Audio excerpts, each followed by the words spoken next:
Welcome to Sundari's kitchen. இன்றைக்கி நம்ம ஒரு கோவக்காய் ஃப்ரை பண்ண போகிறோம். அதுக்கு வந்து நான் ஒரு ட்ரை ரோஸ்ட் ஒரு மிளகாவும் கடலைப்பருப்பும் வறுத்துட்டு இது கடைசியாக சேர்த்தோன்னா ரொம்ப டேஸ்ட்டாக இருக்கும். சாதாரணமாக மிளகாத்தூள் நம்ம வீட்டில் இருக்கிறத போட்டு பண்ணுறதோட இது மாதிரி பண்ணோன்னா இன்னும் டேஸ்ட்டாக இருக்கும். அது எப்படி பண்ணணுன்றதை செஞ்சு காமிக்கிறேன். இது எப்படி ஃபஸ்ட்டு கட் பண்ணணுன்றதையும் நீங்கள் பார்த்துக்கோங்க. ஜஸ்ட்டு 2 கார்னர்ஸ் இப்படி கட் பண்ணிடணும். கட் பண்ணிவிட்டு இதை குறுக்கு அப்படி நான் நீல வாக்கில் போடுறேன். ஒரு சில ரவுண்டாகவும் இப்படியும் போட்டுக்கலாம். நான் வந்து குறுக்கு அப்படி கட் பண்ணிவிட்டு நீட்டமாக போட்டுக்கிறேன்.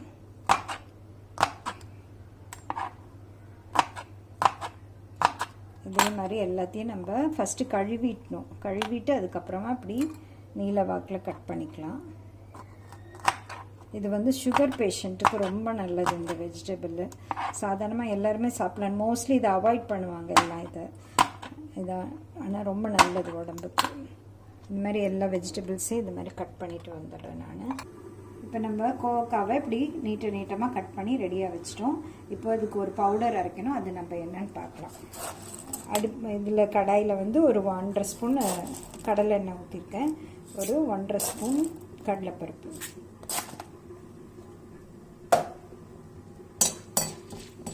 கொஞ்சம் சிவக்க வறுத்துக்கணும். இதை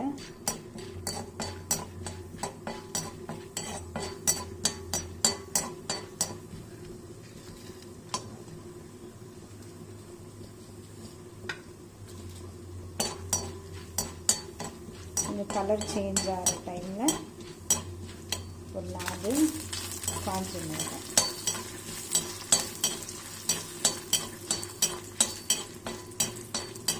நல்ல எண்ணெயில் 2 பீஸ் சேர்த்து வறுத்துக்கலாம். இப்போ அடுப்பு ஆஃப் பண்ணிவிட்டு நம்ம இதை வந்து மிக்ஸி பவுலுக்கு ட்ரான்ஸ்ஃபர் பண்ணிக்கலாம்.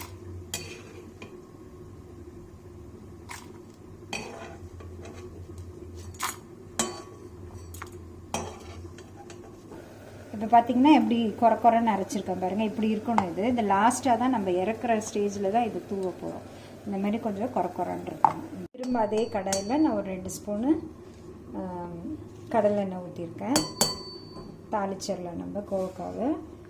ஒரு 1 ஸ்பூன் கடுகு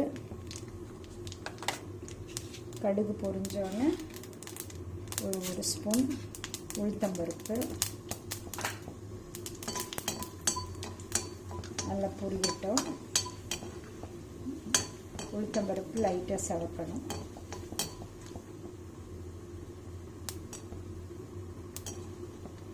ரொம்ப டேஸ்ட்டாக இருக்கும். சாம்பார் சாதத்துக்கு, ரசம் சாதத்துக்கு, தக்காளி சூப்பு, இதுக்கெல்லாம் ரொம்ப நல்ல காம்பினேஷனாக இருக்கும். நம்ம வெரைட்டி ரைஸ்க்கெலாம் கூட நல்லாயிருக்கும். இது செவந்துடுச்சு. இப்போ ஒரு பெரிய வெங்காயம் ஒன்று நீல வாக்கில் கட் பண்ணி வச்சுட்டேன். அதை எப்படி ஸ்மாஷ் பண்ணி போட்டுக்கோங்க. அப்புறம் ஒரு 7-8 பால் பூண்டு தட்டி வச்சுருக்கேன். அதையும் போட்டுக்கலாம். ஒரு கொத்து கருவேப்பிலை எல்லாத்தையும் சேர்த்து வதக்கிக்கணும்.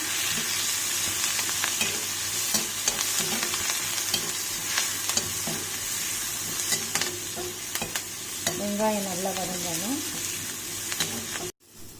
இப்போ நம்மளோட ஆனியன் நல்லா ஃப்ரை ஆகிடுச்சு. இப்போ இந்த கோவக்காவை இதில் போட்டுக்கலாம்.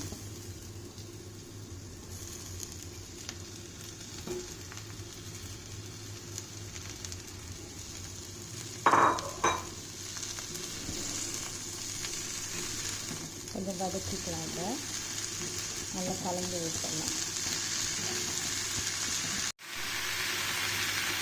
உப்பு ஒரு ஸ்பூன் போட்டுக்கலாம். இதுக்கு ஏற்ற மாதிரி கல் உப்பு போடுறேன் நான். ஒரு 1/4 ஸ்பூனு மஞ்சள் பொடி போட்டுட்டு நல்லா வதக்கி விட்டுட்டு மூடி வச்சிடலாம். மூடி வச்சுட்டு இது வதங்கணும். இது கொஞ்சமாக ஆகிடுது. அதுக்கப்புறமா நம்ம மிளகாத்தூள் நம்ம அரைச்சி வச்ச பவுடர் போடணும்.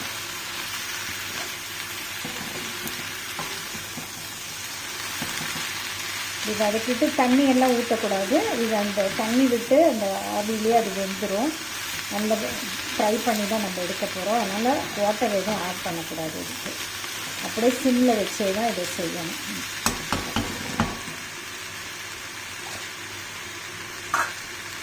ஒரு மூடி போட்டு மூடி வச்சேன். இப்போ இந்த ஸ்டேஜில் நான் ஒரு மிளகாய் தனியாத்தூள் கலந்து அரைச்சது ஒரு ஸ்பூன் போட்டிருக்கேன். போட்டுட்டு கலந்து விட்டுடலாம்.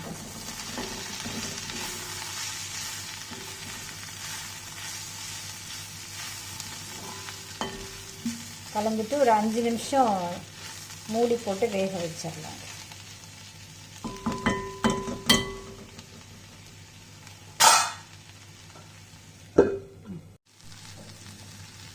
இப்போ நம்மளோட கோவக்காய் நல்லா ஃப்ரை ஆயிடுச்சு.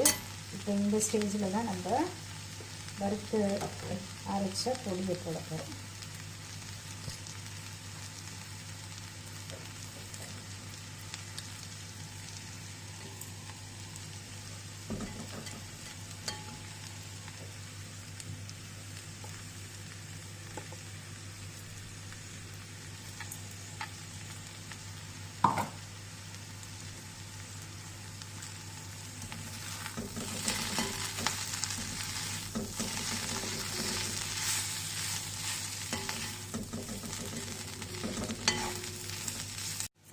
கொஞ்சோண்டு கொத்தமல்லி தூவிட்டு ஒரு கலந்து அடுப்பை ஆஃப் பண்ணிடலாம்.